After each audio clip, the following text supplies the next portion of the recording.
Bienvenidos a la oficina de PGH, para nosotros es grato tener nuevamente tu atención. La historia narrada a continuación no pretende hacer apología al delito, solo tiene fines históricos e informativos.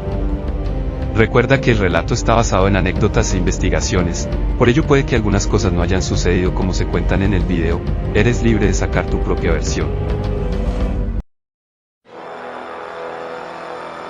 Al doctor nunca le faltaron las guerras, en alguna medida vivió de ellas y para ellas, y las hizo con terquedad de Sagitario acompañado de hombres rebautizados como Pasarela, Suzuki, Trapeadora, Tyson, El Monito, Chopo, Mugre, Arete, Angelito, Cuchilla, Pájaro, Poliqueso, Bocadillo, Monja Voladora, Chapeto, Zarco, Risas, Comanche, Ñangas, Misterio, Carro Chocao, y otros.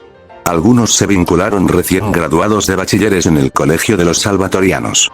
En vez de curas, como querían sus familias y como en algún momento llegaron a creerlo ellos mismos, terminaron de bandidos.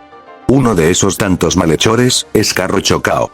No se trataba de El Mugre, su jefe, a quien también solían llamarlo con ese apelativo producto de un accidente automovilístico con Otto, no, más bien era Germán Darío Posada, un personaje que había ascendido a pasos agigantados en la empresa de Medellín desde el episodio de aquella mañana de enero de 1988, en la vereda La Fe, en El Retiro, cuando canjeó al candidato a la alcaldía de Bogotá, Andrés Pastrana Arango, por el agente de la policía de apellido Zapata y emprendió la fuga. La policía del pueblo llega al escondite, con el alcalde quien lleva una orden de allanamiento en la mano, le contaba Carro Chocao a el doctor y sus compinches en la finca de El Bizcocho, yo tomo al candidato, lo encañono y salgo al parqueadero. Los policías y el alcalde se asustan al ver a Andrés Pastrana.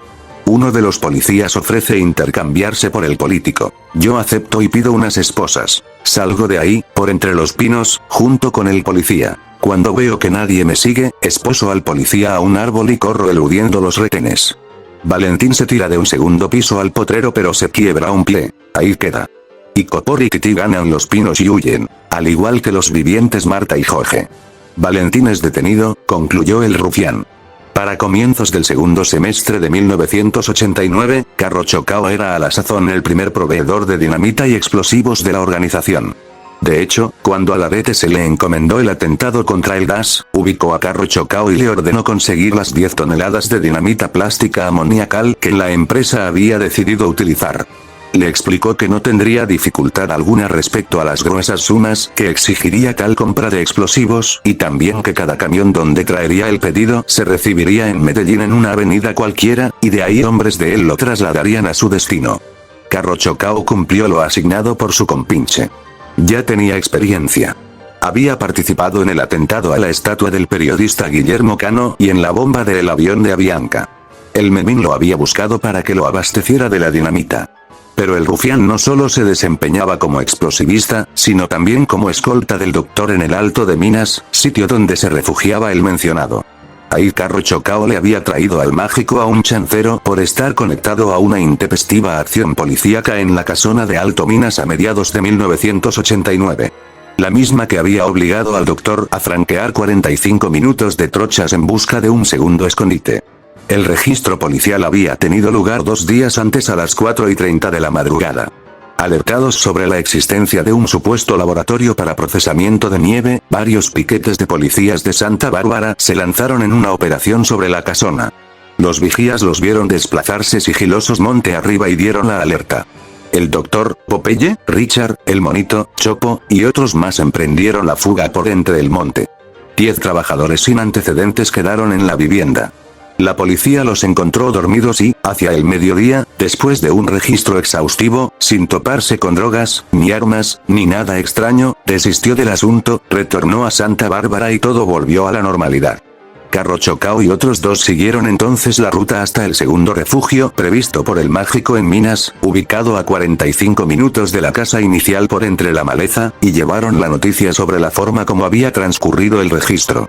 Carro Chocao dijo haber reconocido por lo menos a 2 policías de cuantos participaban en el allanamiento y, precisamente por ello, el doctor le dio la orden de buscarlos y de averiguar con precisión quién había sapeado la caleta. Era así como había trascendido lo del chancero. Según lo averiguó Carro Chocao, el vendedor de lotería se presentó en el cuartel policial y suministró detalles sobre movimientos extraños en la casona del Alto de Minas en donde, según concebía, lo que había empezado a operar era ni más ni menos que un laboratorio para procesamiento de nieve. Gentes de la región suministraron luego a Carro Chocao información adicional. El chancero sube todos los días a las 6:30 en una motocicleta. Enterado de ello, el mágico había impartido instrucciones precisas a Popeye, Richard y Chopo. Se van en el jeep, lo interceptan, lo cogen y me lo traen. Así sucedió a la perfección. Después de un interrogatorio exhaustivo, mataron al chancero. Carro Chocao no sentía lástima por sus víctimas, al igual que tampoco sus compinches. Como el que peca y reza empata, según dice el dicho tradicional, aún en el furor de su maldad participaban en la Semana Santa en la Estrella. En la noche de prendimiento, el Jueves Santo, caminaban descalzos llevando sobre sus hombros, en grupos de 12, una pesada imagen que evoca la escena en la que Cristo se dirige al juicio, traicionado por Judas. Contrario a la efímera devoción del momento, Carro Chocao se ufanaba con un nuevo fusil A-47 lleno de grasa que le había obsequiado su patrón.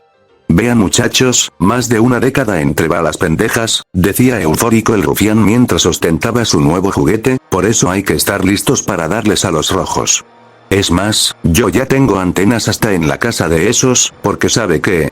esos son leones pero no tienen selva parceros. El malhechor no mentía. En esa ruta de violencia salvaje, había acribillado a varios policías de todas las calañas. Tenía un plan que consistía en disfrazarse de fémina coqueta vulgar. Se colocaba una frondosa cabellera ficticia para poder ocultar buena parte de su rostro y así despistar a los curiosos. Un cigarrillo en su boca, le daba la apariencia de ejercer la profesión más antigua del mundo. Con silbidos acordes al ritmo de la canción de Pedro Navaja, se iba al domicilio de los policías en un Renault 9 color azul marino. Antes de descender del vehículo rezaba a sus estampas místicas con mucho fervor. Luego se arrimaba al hogar, tocaba la puerta y sin darles tiempo a expulsar una verborrea, exterminaba a quemarropa a todo cuerpo andante encontrado en la vivienda. Hecho el homicidio, el bandido salía suspicazmente para llamar la atención de los chafarderos. Realizaba tiros al aire, una y otra vez. Entre ojos ocultos sobre las rendijas de las ventanas, los vecinos atisbaban al malhechor y lo confundían con una dama. Cuando se aparecían las autoridades, en su error, estos les aclaraban que el autor intelectual del macabro hecho era una mujer malvada con características físicas anómalas. Carro Chocao en verdad predominaba entre varios de sus colegas. Admiraba al doctor como muchos. El mismo doctor que cuando se entregó a la justicia, le anunció al gobierno, por intermedio de Guido Parra, que quería entregar toneladas de dinamita. El presidente comisiona a un coronel del ejército y este va a la catedral y el mágico lo conecta con Carro Chocao.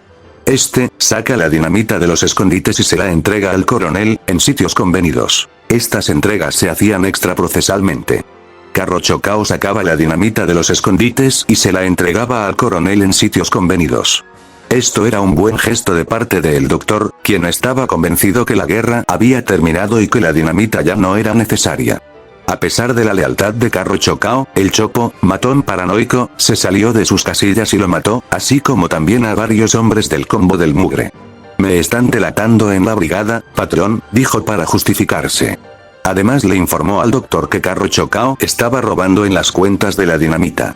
Al mágico no le gustó, pero se aguantó, ante la cascada de justificaciones que le esgrimió el Chopo.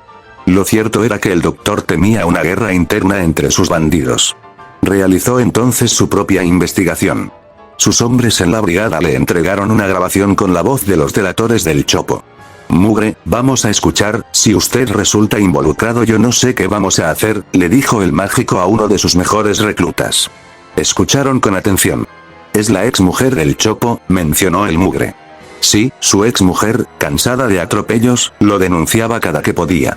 Como lo había hecho tras la muerte del ministro Lara Bonilla, y como lo seguiría haciendo a pesar de la nueva zamarreada que le pegó. El Chopo, a pesar de las sucesivas traiciones, no la mató por una razón de peso, era la madre de sus hijos. Gracias por llegar al final del relato. No olvides suscribirte al canal y compartir el video. Hasta la próxima.